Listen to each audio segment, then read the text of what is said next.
मिठास recording studio सिमटा बाजार।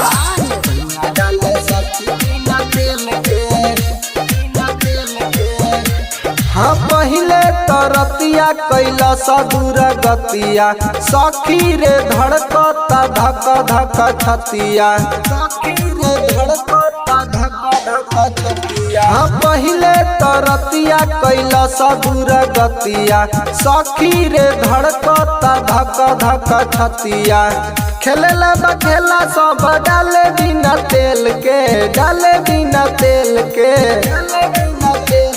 तवा में रोटी बेल के सैया डाले सखी बिना तेल के तवा में रोटी बेल के सैया डाले सखी बिना तेल के तवा में रोटी बेल के सैया डाले सखी बिना तेल के। मिक्स बाय मिठू मिठास। हाँ पानी डाले लोया सब कोई दे लगिल रे हमके लोभ वाला देला सखी फील रे देला सखी फील रे। हाँ पानी डाले लोया सब कोई दे लगिल रे हमके लोभ वाला देला सखी फील रे। कोइले अति बा निचोड़े हिल के निचोड़े हिल के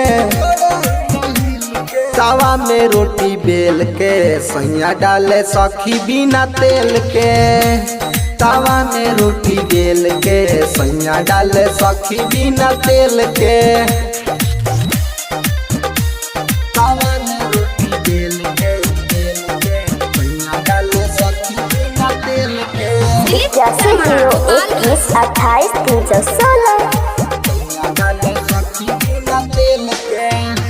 हाँ राम किशोर पासवान बाटे मन भावना चूल्ही में रोजे लगावे लालावाना।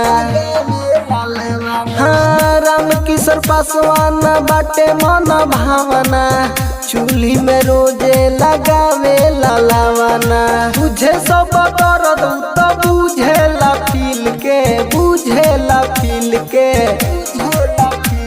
तवा में रोटी बेल के सैया डाले सखी बिना तेल के तवा में रोटी बेल के सैया डाले सखी बिना तेल के। हाँ पहिले तो रतिया कैला सदूर गतिया सखी रे धड़कता धक धक छतिया। खेले खेला सब डाले बिना तेल के डाले बिना तेल के तवा में रोटी बेल के सैया डाले सखी बिना तेल के तवा में रोटी बेल के सैया डाले सखी बिना तेल के।